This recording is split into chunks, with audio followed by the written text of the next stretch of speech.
Hello everyone, it's Taka72 here, and for today, Nintendo this year has gotten quite a big one in terms of many games that released throughout 2022. While there may have been some ups and downs along with a few controversies every now and then, all I can say is that some of the games they released this year was quite one of my favorites, along with 2017, 18, and I guess next to 2019 for a little. However, some of us might be asking, what is exactly the best Switch games for 2022, and what is the best game to pretty much get?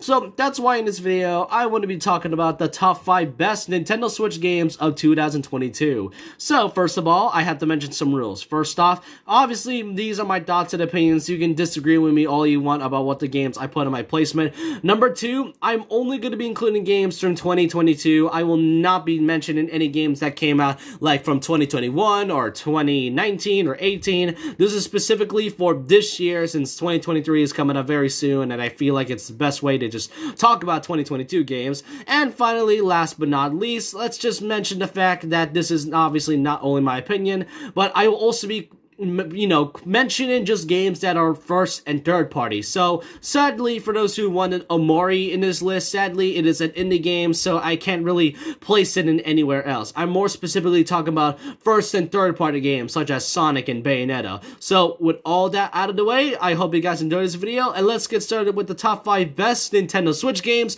of 2022. First off, number 5 is Mario plus Rabbids Sparks of Hope, the sequel to the 2017 game of Mario plus Rabbids Kingdom Battle. To think we went from a game where many thought Mario and Rabbids was a bad idea for crossover to now getting a full-on sequel with an amazing story, more characters, and even fun gameplay. I'm not gonna lie, when I first heard about a Mario and Rabbids crossover, I don't think it was a bad idea, but I thought it was quite an odd choice between Nintendo and Ubisoft. But now, seeing this and now playing a bit of the free demo and especially the free trial on the eShop, I can just safely say of why many would love Mario plus Rabbids. And now with the sequel out from October, what do I exactly think of it? Well, story is fun, a lot of characters are expressive, they are fun as well, and are charismatic as well, and especially with the new additions such as Rabbid Rosalina, who is pretty much the opposite of what we see Rosalina, and then Bowser, who makes his playable appearance since the last game he didn't really do much aside from being the final boss, and that's about it. And it's nice to see Mario, Luigi, Peach, and Bowser all working together, because from what I can remember, the last time the 4 of them worked together as a team was, I think, Super Paper Mario in the Wii era, so that's something I have to mention. Not only that, the gameplay is pretty fun. For a tactical RPG game, it is really quite fun. Some of the bosses as you go on are pretty difficult, so you gotta strategize the best as you can. Plus, I love the other worlds and planets you can go to,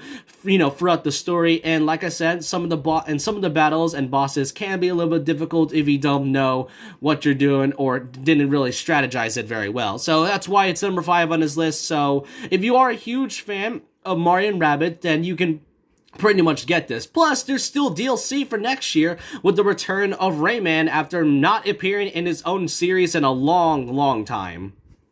Number 4 on this list is Kirby and the Forgotten Land. This game is the very first Kirby game where our little pink boy is basically on his first adventure in a 3D environment. While Kirby may have gone and transferred into 3D thanks to back in the Nintendo 64 era, he didn't really go on into a full 3D adventure until this game. And what I honestly think about it, you know what? It is really a fun game. It's cute, obviously, because, it's Kirby. It's always cute. But I do really love the change of pace from the 2D/3D segments now into a more 3D adventure, which I absolutely love. Yeah, sure, some of the items and some of the power-ups and copy abilities may have been lessened than the one we got from Star Allies, but heck, I mean, we can see Kirby in a 3D environment. The story itself is pretty interesting. It kind of gives out a bit some more Kirby lore there, especially with the final boss being Morpho Knight. You might remember that character from, I think he appeared in Star Allies.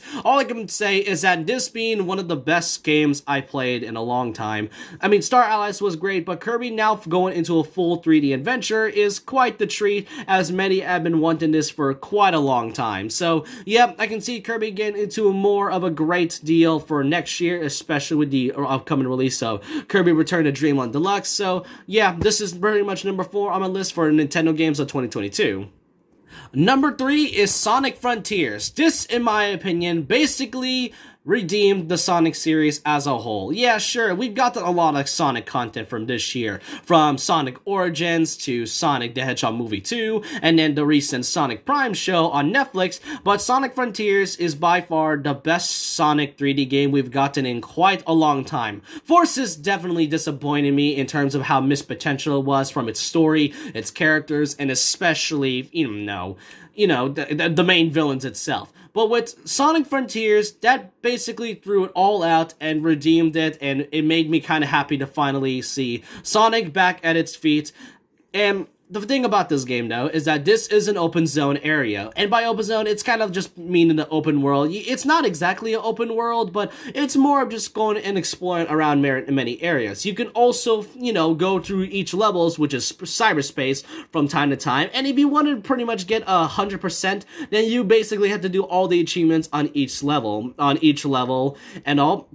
Another thing I have to mention is the music is such an amazing thing. I know Sonic has always been known for its incredible music from Sonic Adventure 2, Sonic 06, despite how bad the game was, and especially even though I stated how missed potential and I was pretty disappointed about Sonic Forces, its music is pretty good. Sonic Frontiers is definitely had one of the best soundtracks in a long time, and especially the boss fights. This pretty much shows the biggest example of Supersonic's power. Instead of just being invulnerable, we get to see what Supersonic is truly capable of. And just like with Mario plus Rabbids Sparks of Both, next year we'll be getting a lot of free DLC, including a brand new story through on the 3rd update, which includes new characters from Tails, Knuckles, and Amy, and another role that consists of our new character, Sage. So I can see Sonic Frontiers getting a lot more love in the future, and from the fact that it made 2.5 million copies worldwide recently, as of December of 2022, it kind of shows that Sonic is in a good place right now. So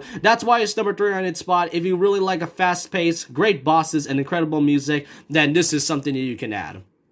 Number 2 itself is Pokemon Scarlet and Violet, the 9th generation of Pokemon. Now, I just did a review on this about a couple days ago, and I only stated that I just got started, so I was only a few hours in, but after some time goes by, I do want to say that this is kind of the best Pokemon game we've gotten in quite a while, in my opinion at least. I know me saying that is gonna trigger the Pokemon fans, but let me just say this. So, it being an open world game is something that fans have been wanting as well. Arceus may have attempted that, but at the same time, it really didn't do much aside from being a semi-open world. So it's not exactly where you can go anywhere you want. Instead, you can basically go wherever you want in this game. And not only that, some of the characters, I feel like some characters are a little bit bland. I mean, we get to hear some of their backstories and all. My favorite character so far in this game has to be Arven because of his struggling to get his Pokemon, back on its feet. That's definitely quite a sad thing that I really don't expect to see. I do really like the legendaries. Oh yeah, I specifically got Scarlet, by the way. Sorry to those Violet fans. I like Miraidon's design, but I gotta give Pokemon Scarlet some love, Now, I haven't really heard much from the Pokemon Company, whether they announced there will be DLC or whatever. I feel like they announced there will be DLC already, but that is something I am not too sure of. The Pokemon gameplay is kind of remained the same, but there are some few additions, such as summoning your Pokemon and just attacking the other opponents straight away without, having to use of an usual battle. And I do like some of the other places, aside from just going to each gym leader every single time. Instead, you go into 3 different stories. One consists of the main villain, Groupie, and Team Star. The other being the Pokemon Titans. And then finally, obviously, Victory Road. So far, I am having pretty much fun with this. And overall, it's really fun in terms of just what its gameplay. Music is pretty bland and forgettable in my opinion. Some I do like, but at the same time, not really. So, yeah, it's pretty much number 2 on my list, and you can see why Pokemon is quite a high-selling franchise here. And before we get to number 1, let me go mention some honorable mentions.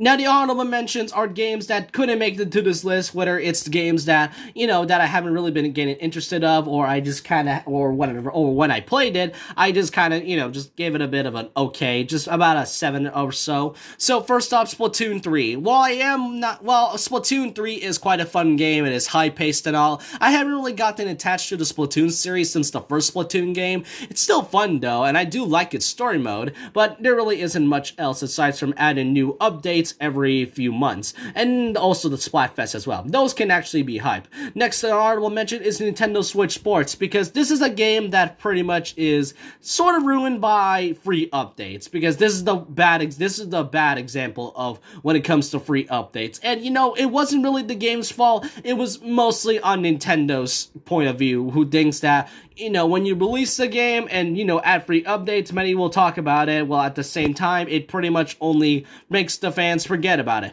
Not only that, it was also due to how much development hell the team were going to, because it was due to how they haven't gotten any experience with the original Switch Sports series, and the fact that they don't know how to capture the charm that Wii Sports Resort got, so that's kind of why it looks like this. So, yeah, even though I don't really like Switch Sports because of its constant free updates and all. And I'm not sure if Gulp's gonna be the last one, but all I can say is that it at least deserves an honorable mention.